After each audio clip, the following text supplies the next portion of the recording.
நானுமே திருமணம் செய்த பைங்கோடியால் நாக கண்ணி பழக நானுமே திருமணம் செய்த பைங்கோடியால் நாக கண்ணி பலவரும் வரையில் வளர்த்துமே உன்னை மகளிதனுக்கு முன்னே இந்த கோலங்கள் கனவோ கோடி தவம் மோன புத்திரனே எந்தன் கண்ணே நான் என்ன செய்வேண்டா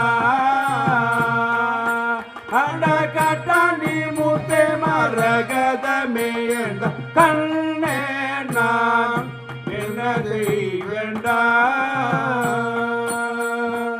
கண்மணி கண்மணி கண்மணி இந்த இளம் பிராயத்தில் அனுப்புவதற்கு எப்படியடா மனம் துணிந்தாய்? பெற்ற மனம் சகிக்குமா? வேண்டாம்டா கண்ணே வேண்டாம். தந்தையே